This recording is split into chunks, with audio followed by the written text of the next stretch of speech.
अस्सलातु वस्सलामु अलैका या सय्यदी या रसूलल्लाह, अस्सलातु वस्सलामु अलैका या सय्यदी या हबीबल्लाह। पर ये अहम तरीन खबरें हैं मेरे पास आज, ऐसी अहम तरीन खबरें कि जिसकी इंतहा कोई नहीं है।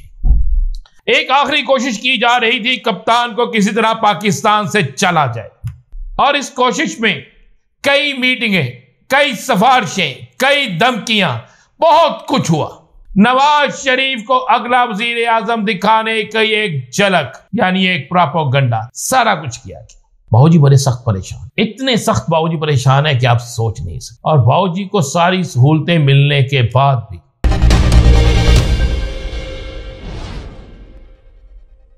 तमाम सुनने वालों को मेरा सलाम। मैं हूं राना अजीम और आप देख रहे हैं राना मोहम्मद अजीम ऑफिशियल यूट्यूब चैनल और फेसबुक पेज पर। यह अहम तरीन खबरें हैं मेरे पास आज, ऐसी अहम तरीन खबरें कि जिसकी इंतहा कोई नहीं है।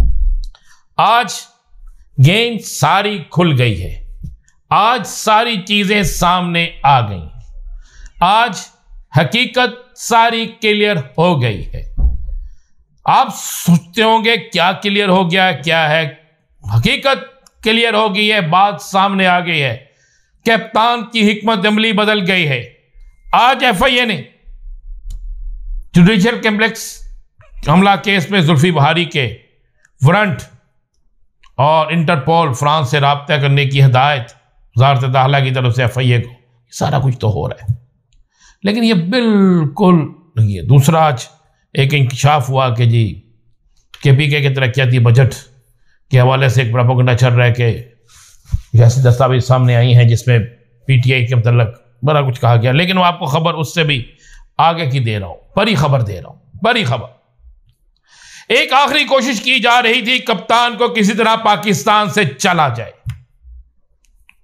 और इस कोशिश में कई मीटिंगें, कई सिफारिशें, कई धमकियां, बहुत कुछ हुआ। यहां तक कि नवाज शरीफ का जलसा कामयाब करवाने की कोशिश, नवाज शरीफ को अदालती बरे रिलीफ, नवाज शरीफ को VVIP प्रोटोकॉल, नवाज शरीफ को अगला वजीर आजम दिखाने की एक झलक, यानी एक प्रोपेगेंडा, सारा कुछ किया गया। उसके बाद जब देखा किसी जगह कोई चीज नहीं बनी, तो आखिरी खत कप्तान के करीब तरीन लोगों से राब्ते, और आखिरी राब्ता अहम जराए कहते हैं कि किसी के जरिए यह पैगाम जाता है कप्तान के दोनों बेटों को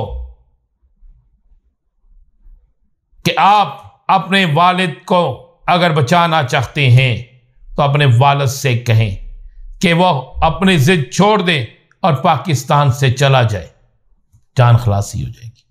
जान खलासी आजकल ऐसे ही हो रहा है ना, आप देख रहे हैं माजरत के साथ के इतने मुकदमात होते हैं। जिस तरह दलीब अब्बास की गाड़ी है, हदीजा शाह उसमें बैठी है, दलीब अब्बास TV पे चल रही है, हदीजा शाह जेल के अंदर है। मैंने कभी सपोर्ट नहीं की 9 मई के वाकयात की, और कभी करूंगा भी नहीं, क्योंकि मेरा मुल्क सबसे पहले है।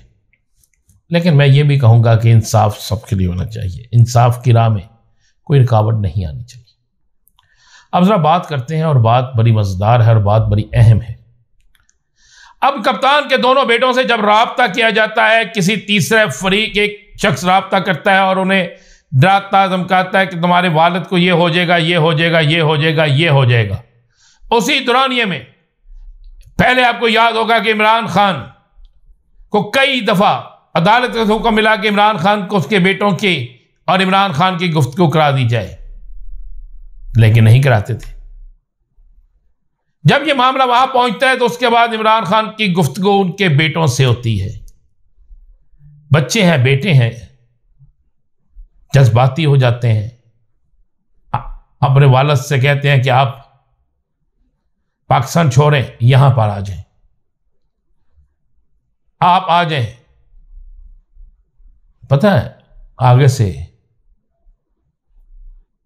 हमेशा औलाद जब बात करती है तो बाप टूट जाता है, लेकिन इमरान खान टूटा नहीं, बल्कि इमरान खान मुस्कुराता रहा, उस सारे मामले पर मुस्कुराता रहा, और मुस्कुराते हुए उसने वाज़ेह तौर पर कहा कि बेटा मैं अगर यहां से चला गया तो शायद मैं जिंदा ना रह सकूं, क्योंकि मेरा जीना, मेरा मरना, मेरा सब कुछ इस पाकिस्तान में है।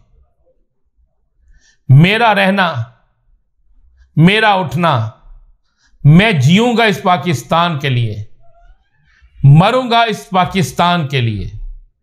ये आप ज़हन में रखना। कासिम को वो कहते हैं कि ये ज़हन में रखना बेटा कि मैं पाकिस्तान से नहीं जाऊंगा।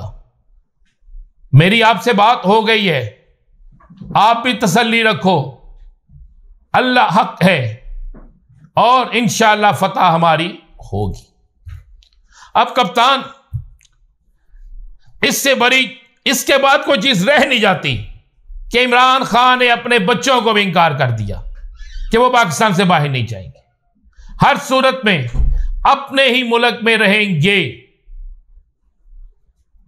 और अपने ही मुल्क में जेल में रहना पड़े, सजा काटनी पड़े, जबर सहना पड़े, लेकिन वो यहीं पे रहेंगे और साबित करेंगे, आज नहीं तो कल, किसी ना किसी वक्त इंसाफ तो होगा और वो साबित करेंगे कि ना वो 9 मई ना किसी और वाक्य में मुलव्वस है, बल्कि वो बिल्कुल बिल्कुल बेगुनाह है और इस मुल्क की फौज भी उनकी है और इस मुल्क के तमाम चीजें भी उसकी हैं। वो कभी मुल्क के खिलाफ किसी साजिश का हिस्सा नहीं बनेंगे। अब इमरान खान ने अपने बेटों को वाज़ेह इंकार कर दिया, जिसके बाद ये चैप्टर क्लोज हो गया है कि अब इमरान खान को तोड़ा, डराया, धमकाया या गिराया जाए। ये चीज तो बड़ी क्लियर होगी। इमरान खान ही बाजी जीतेगा, ये आपको मैं खबर दे रहा हूं और बक्की खबर दे रहा हूं। बेसिकली हो ये रहा है कि इमरान खान के लोगों को डराने या उनको तोड़ने के लिए ये ऐसे ऐसे रवैये इस्तेमाल किए जा रहे हैं। यानी नवाज शरीफ को प्रोटोकॉल आज तक हुआ नहीं, बंदे मुख्तलिफ लीडर टूट रहे हैं, दूसरी सियासी जमातों में जा रहे हैं, तासर ये दिया जा रहा है कि आइंदा इलेक्शन में फलां फलां आ जाएगा। ये एक ट्रिक होता है कि इस ट्रिक के साथ बज़न किया जाए, डराया जाए और उस स्टेज पे ले जाया जाए कि लोग कहें नहीं इमरान खान को छोड़ देते हैं या हम वोट डालने नहीं जाए। लेकिन आपको मैं ये खबर दे रहा हूं कि बाजी कप्तान ही जीतेगा। जो अपने बच्चों को इंकार कर सकता है इस मुल्क की हद तक, तो वो उससे इसके बाद कोई बात रहती नहीं। बाबूजी बड़े सख्त परेशान है, इतने सख्त बाबूजी परेशान है कि आप सोच नहीं सकते। और बाबूजी को सारी सहूलतें मिलने के बाद भी कई मिनट बाबूजी खामोश सोचते रहते हैं। बाबूजी क्या सोच रहे हैं? पर ही मेरे पास खबर, अंदर की खबर, और मेरी जो चुड़ैल है ना उसने खबर दी है। क्या खबर है ये बताऊंगा आपको अगले व्लॉग में। इजाजत दीजिए, अल्लाह हाफिज।